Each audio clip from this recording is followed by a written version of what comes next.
বন্ধুরা, তোমরা ভিডিও দেখেছিলে এই পায়রাটা আমার এর মাদা উড়ে গেছে, নটটা একা আছে, তাই একে বন্দি করে রাখা আমার ঠিক মনে হচ্ছে না। এ যদি তাই এর ডানা আজকে খুলে দিয়েছি, আজকে না কালকেই খুলে দিয়েছিলাম, কিন্তু বার করিনি। আজকে খুলে দিয়েছি ডানা, দিনে ছেড়ে দিয়েছি। দেখুন এখান থেকে উড়ে সে পালাতে পারে। এবার তার যদি ইচ্ছা থাকে পালাবার, সে পালাবে, বা তার যদি থাকার ইচ্ছা থাকে সে থাকবে। যা মনে হচ্ছে সে বাইরের দিকে দেখছে, চেষ্টা করছে, ভাবছে কি করি না করি। তো দেখি কি করে পায়রাটা। একটা পায়রা এরমভাবে বন্দি করে রাখা আমার ঠিক মনে হচ্ছে না। যদি পায়রাটা থাকে পোষ মানে, তাহলে এর জন্যে মাদা নিয়ে আসবো, বা যদি পালিয়ে গেল তাহলে কোনো ব্যাপার নেই, চলে যাবে। এরমভাবে বন্দি করে রাখাটা ঠিক না, বা একা একা রাখাটাও ঠিক না। অনেকেই বলছিল আমায়, পর কাঁচি করে দাও, ডিম বাচ্চা তুলে বাচ্চা সেট করো।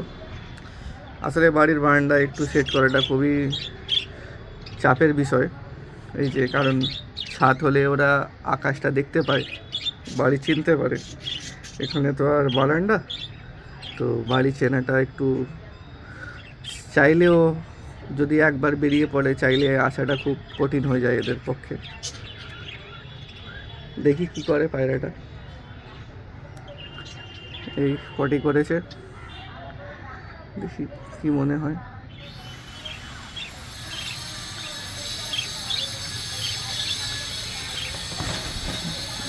খোপে ঢুকে গেল।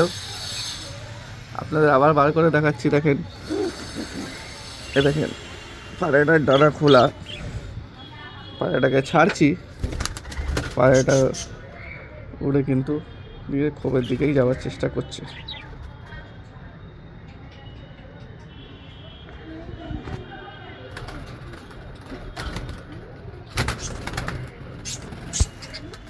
দেখেন খোপ ছিঁড়ে গেছে পায়রাটা, এটাই হলো একটা ভালো বিষয়। ঠিক খোপ ধরে পায়রাটা ঢুকে যাবে খোপের মধ্যে। এ দেখেন এসে গেছে, দেখেন খোপে ঢুকে যাবে।